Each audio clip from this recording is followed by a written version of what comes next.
Sometimes there's just models that end up, for one reason or another, slipping through the cracks. And for whatever reason, that was the case with the Norscot 5080 front shovel. Now, I've had this in my collection for over 20 years. In fact, I purchased it new in 1998. And again, I've had this channel since 2014, and for whatever reason, it never graced the review table. But I think that the wait will be worth it, because we're going to take a look at one of the greatest front shovels that CAT ever did. And once again, that's the 5080. So the real machine was based off of a 375 excavator, and they produced these things up until, I believe, 1999 or 2000, somewhere along that time period. So right about when the model was actually made. Now, the original tooling was done by Ertl a few years before this version was made. Again, this specific version was made in the first year of the Norscot takeover in 1998. But again, Ertl had this casting for a couple of years prior. There's very little difference between the Ertl version and this version. There is an Ertl version that they call it high detail with plastic link tracks, some catwalks, and other things, but this is more or less just the basic version of the 5080. So, with that information out of the way, let's take a look at the packaging. As you can see, old school Norscot, very simple. You see what you're getting before you take it off the dealer shelf. CAT 5080 front shovel.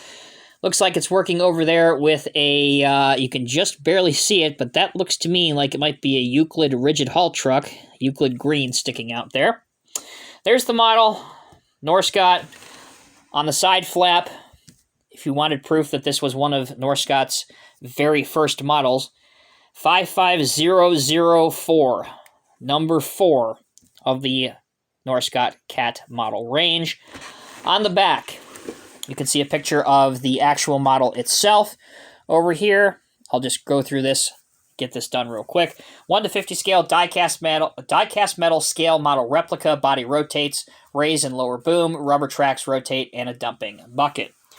Underneath, this is something I always appreciated that Norscot did, because back before the days of constant access to internet everywhere you went, every year Norscot would list their complete CAT product lineup on the bottom of their box. Again, copyright 1998, so you can see everything that was in the first release for Norscot. Again, for those interested, particularly in the 1/50th scale release, for the first year you had the 906 compact wheel loader, this model, the 5080, 988B, D10N, 631E, and the D35D articulated dump truck. Again, I believe all of these, with the exception of the 906 compact wheel loader, were original Ertl toolings.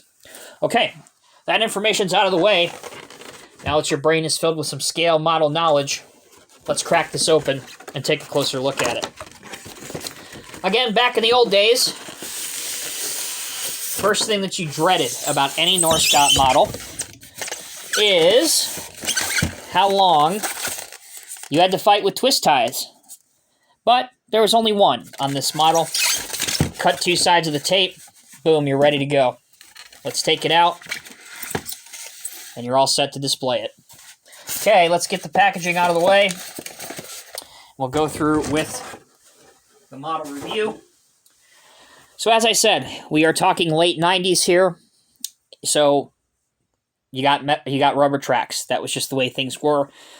Honestly, at that time period, I don't remember exactly what I paid for this model, but I do remember that it was affordable enough that I could afford it on a paper route salary. I was 7 or 8 years old at the time. So I'm going to guess this was maybe $20 to $25, somewhere in that range. As you can see, the model fully rotates 360 degrees, just like that. The tracks can roll if you apply a little bit of downward pressure. Again, I'm not going to do that, heat rubber being almost 30-some years old. All right, the cab itself has a falling rock device protection over it because it would be working in mines and quarries, so that makes sense. Your CAT decaling looks very good, and for the most part, on the real machine, like I said, this was based on a 375, so a lot of the same components that you would see in a 375 were recycled and used for these 5080 front shovels. All right, let's see how well it does in terms of the functionality. We'll raise up the arm to about here, which is pretty darn respectable. You can extend it out to there. Now, front shovels, again, if you're not familiar, they can dump their load one of two ways. They can obviously tilt their bucket all the way forward. But why would you do that when you can also, and way more quickly and efficiently, utilize your clamshell type bucket, move your bucket over a dump truck, for example, like a 769, and there you go. Much quicker, much more efficient, results in much faster cycle times doing it that way. So we just swing over here, go into the face of whatever he's excavating in the mine. Perhaps maybe there's some coal or whatever. Pick it up, swing it over.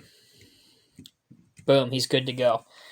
Now, usually, it wouldn't be working with a 769. That's a little bit too small of a truck. It would probably a 773 or something along those lines, if you're sticking with Caterpillar, would be a more adequate pair for this. But obviously, some sort of reasonably sized rigid haul truck would be a good fit for it. So there you go, collectors, a relatively short review, but honestly, this model holds up well even today. It doesn't have the bells and whistles of a model that, say, would be produced in today's day and age. You're not going to see warning labels, tie-down points, metal tracks. You're not going to see any safety railings along the catwalk or anything like that, or hydraulic lines either. But that being said, it is a classic model. It was one of Norscot's first models. I know it was recycled Ertl model. We're gonna see right past that for my point. But it was one of Norscot's first models when they fully took over the license to produce cat models and distribute cat models in 1998. So for all those reasons and more, it's worth tracking one of these down. I do have to say, as 23 some odd years has gone by, these models really have not gone up in value too terribly much. So whether you're looking for an Ertl one or a Norscot one, you can get one at a very, very affordable price. Also, want to point this out as well. I have seen on the internet over the years, a little bit of styrofoam on here, I have seen over the years people doing undercarriage and track swaps on these, so if you really don't like the rubber track look, I'm not sure which undercarriage and tracks they're using. I'm assuming that it's something off of either a 330. I don't know. It's something much more modern, because really there was nothing back when this came out to use metal tracks on, at least in the cat lineup. But because there's only a single Phillips screw, it would be very, very easy to swap undercarriage out on this. So if you want to, or even in today's day and age, you can 3D print one yourself. Obviously, it wouldn't be metal, it'd be 3D printed, but it would still probably look better than the rubber tracks that don't necessarily fit the best on here. So I hope you guys have liked this review. Let me know down in the comment section below. Here's my question for you. The majority of people watching this channel are obviously die-cast construction collectors. I can see that based on the analytical data and the people that obviously comment on here as well throughout the years. Did you ever own a Norscot piece? Most of you have.